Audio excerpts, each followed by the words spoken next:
जी अस्सलाम वालेकुम। जी बच्चे, आज हमारा टॉपिक है डिफरेंट टाइप्स ऑफ सिस्टम बस। सिस्टम बस की हमने आज टाइप्स पढ़नी है। बस से क्या मुराद है? ये बेटा पैरेलल लाइंस होती हैं जो कि डाटा को ट्रांसफ़र करने के लिए इस्तेमाल होती हैं। यानी डिफरेंट कंपोनेंट्स हैं, उनके दरमियान आपने डाटा को ट्रांसफ़र करना है तो उसके लिए लाइंस होती हैं। उन लाइंस को हम बस का नाम देते हैं। उसकी आगे टाइप्स है सिस्टम बस। ठीक है, इसकी 3 इकसाम हम यहाँ पढ़ेंगे। पहली किस्म है डाटा बस, दूसरी किस्म है हमारे पास एड्रेस बस और तीसरी किस्म है कंट्रोल बस। डाटा बस सबसे ज़्यादा इस्तेमाल होती है। ये डाटा को कैरी करती है, मतलब डाटा को लेके जाती है डिफरेंट कंपोनेंट्स के दरमियान। Is use to transfer data between different components of computer. यानी डिफरेंट कंप्यूटर के जो डिफरेंट कंपोनेंट्स हैं ना, मसलन CPU, मेमोरी, इनपुट आउटपुट, उसके दरमियान जब आपने डाटा को ट्रांसफ़र करना है तो डाटा को कैरी करने के लिए जो बस इस्तेमाल होती है हम उसे डाटा बस का कहते हैं। ये ठीक है, इसकी बाइनरी डायरेक्शनल दो तरफ जा सकती है। यानी CPU डाटा मेमोरी से लेगा और मेमोरी से वापस CPU को देगा, यानी दो अमल करेगा। वो कहता है CPU can read data from memory. Memory से डाटा को वो रीड करेगा। CPU can write data to memory, और मेमोरी पे कोई डाटा लिखेगा। यानी वो दोनों तरफ जा रहा है, CPU से मेमोरी की तरफ और मेमोरी से CPU तरफ। इसलिए हम इसे कहते हैं बाई डायरेक्शनल, यानी इसकी दो सिमतें होती हैं, इस वजह से कहते हैं इसको। मसलन उसने कहा जी कि कंपोनेंट्स के दरमियान, ठीक है। आगे वो कहता है number of line in data बस अफेक्ट द स्पीड। वो कहता है लाइनों की तादाद जो है ना वो अफेक्ट करती है स्पीड को, असरअंदाज होती है। यानी कंप्यूटर की जो स्पीड होगी ना वो बसेस पे डिपेंड करेगी। जितनी ज़्यादा लाइनें होंगी उतना ही ज़्यादा डाटा ट्रांसफ़र होगा। मसलन 32 लाइनें हैं, 32 बिट ट्रांसफ़र होंगे। अगर 64 लाइनें हैं 64 होंगे। अगर 16 लाइनें हैं तो 16 बिट होंगे। यानी कहने का मकसद ये है कि लाइनों की तादाद डिपेंड करती है स्पीड पे। जितनी ज़्यादा लाइनें होंगी उसके अंदर उतनी ही ज़्यादा डाटा ट्रांसफ़र होगा। यानी डाटा बस से क्या मुराद है? डाटा को कैरी करना लाइंस की सूरत में, तो हम उसको डाटा बस का नाम देते हैं। मेमोरी और प्रोसेसर के दरमियान डाटा को कैरी करने के लिए इस्तेमाल की जाती है। जितनी लाइनें उतना, इसलिए इसकी दोनों सिमतें होती हैं। ठीक है, डाटा को लेके जाना, कैरी करना, ये पहली किस्म। दूसरा अगर ये एड्रेस बस, अब डाटा बस ने डाटा को कैरी करना है। अब देखें जी, डिफरेंट कंपोनेंट हम इस्तेमाल करते हैं कंप्यूटर में, उन कंपोनेंट के दरमियान पहचान कैसे करेंगे? जैसा कि हमने किसी जगह अपना कोई लेटर सेंड करना है, लेटर भेजना है, हम कैसे भेजते हैं? हम भेजने वाले का एड्रेस भी लिखते हैं और वसूल करने वाले का भी लिखते हैं। मतलब इसी तरह जब हम कंप्यूटर में कंपोनेंट्स के दरमियान डाटा को ट्रांसफ़र करेंगे तो उसको ट्रांसफ़र करने के लिए हमें क्या करना पड़ेगा? एड्रेस यूज़ करना पड़ेगा। Each component assign unique ID। हर कंपोनेंट को एक यूनिक ID असाइन किया जाएगा। ठीक है, ID कॉल्ड एड्रेस, और इस ID को नाम क्या दिया जाता है? एड्रेस का दिया जाता है। ठीक है जी, हर कंपोनेंट को एक यूनिक ID असाइन किया जाता है। यूनिक ID, यूनिक आपने उसे कहना है जिसमें डुप्लीकेशन ना आती हो। यानी अगर आप एक दफ़ा उसको लिख लेंगे ना, ID असाइन कर देंगे, वो दोबारा से किसी और को नहीं मिलेगा, उसे हम यूनिक कहते हैं।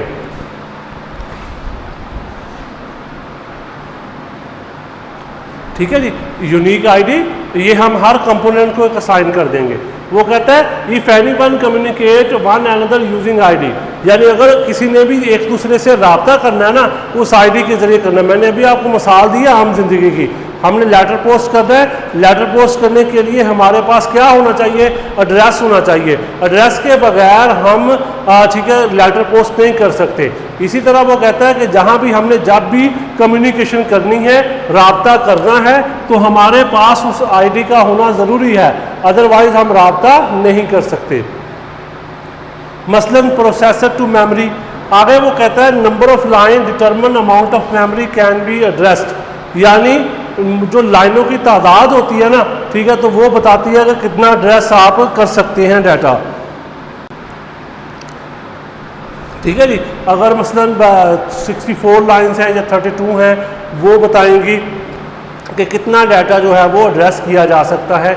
यानी मतलब क्या हुआ, एड्रेस बस का काम है कि ये क्या करती है, ये बताती है कि आपका जो डाटा है उसका एड्रेस क्या, यानी आपका जो कंपोनेंट है उसका एड्रेस क्या है। ठीक है, इसको हम कहते हैं यूनिडायरेक्शनल। ठीक है, एक सिमत होती है इसकी, जिसकी एक सिमत हो, ठीक है, उसे कहा जाता है। यानी क्या मतलब होगा, ये प्रोसेसर टू मेमोरी जाएगी, मेमोरी से प्रोसेसर की तरफ नहीं जाएगी, सिर्फ प्रोसेसर से ठीक है कहाँ जाएगी, मेमोरी में।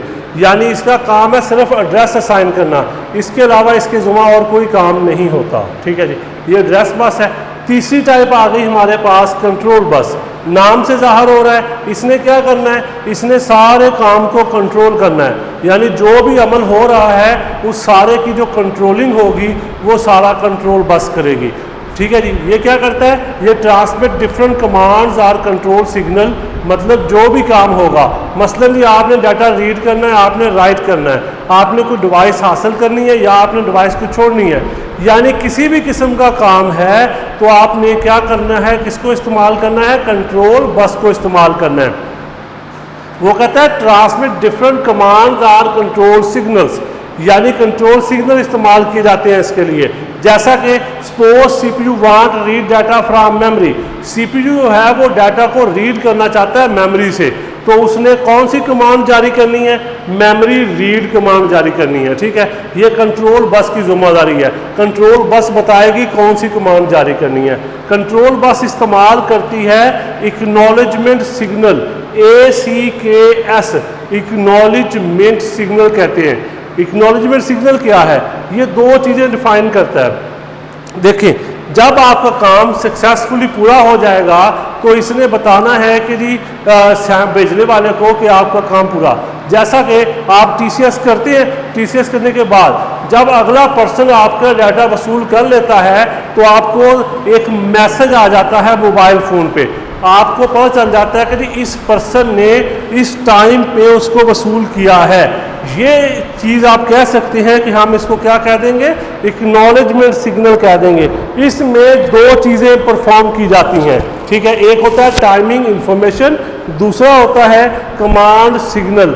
टाइमिंग इंफॉर्मेशन से क्या मुराद है, specified time device use data address bus. ठीक है, यानी वो टाइम जो डिवाइस ने डाटा और एड्रेस बस को इस्तेमाल किया। बात की समझ लगी है, वो कह रहा है टाइमिंग इंफॉर्मेशन में क्या चीज़ शामिल होगी, वो टाइम जो डाटा, ठीक है, डिवाइस ने या कंपोनेंट ने, ठीक है, एड्रेस बस और डाटा बस को इस्तेमाल किया है, जितने टाइम के लिए हम उसे टाइमिंग इंफॉर्मेशन कहते हैं। ठीक है, specify time device use data address bus. ठीक है, यानी इसके अंदर क्या होता है कि टाइम, दो चीज़ें, एक आपने देखना है डाटा बस, दूसरा एड्रेस बस, इन दोनों को कितना टाइम इस्तेमाल किया है, ये पहली चीज़ आ गई। फिर आता है कमांड सिग्नल, आपने किया क्या है, ऑपरेशन कौन सा परफॉर्म किया है, ये मैं लिखा था यहाँ पे, memory read, memory write, get device, release. यानी मतलब क्या हुआ कि आपने ऑपरेशन किस किस्म का परफॉर्म किया है, वो आ जाता है कमांड सिग्नल में। ठीक है, मैंने ऑपरेशन बताया कौन सा जी, मेमोरी रीड, मेमोरी राइट, यानी जो अमल आपने करना है हम उसको कमांड सिग्नल कहेंगे।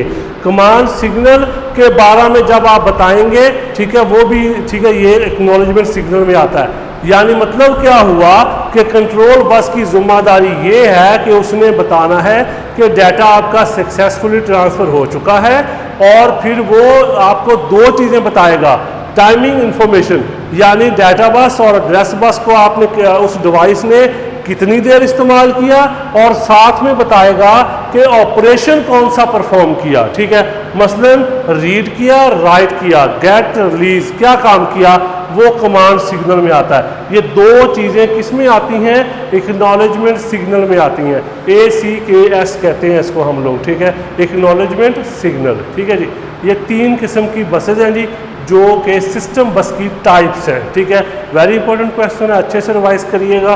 ये आपने इस तरह यानी कि देखें CPU, मेमोरी, IO, ये 3 बसेज आ गई। ठीक है, इसको अच्छे से रिवाइज कर लीजिएगा। किसी किस्म का आपको मसला हो तो मुझसे डिस्कस कर लीजिएगा। अपना ख्याल रखिएगा। अल्लाह हाफिज़।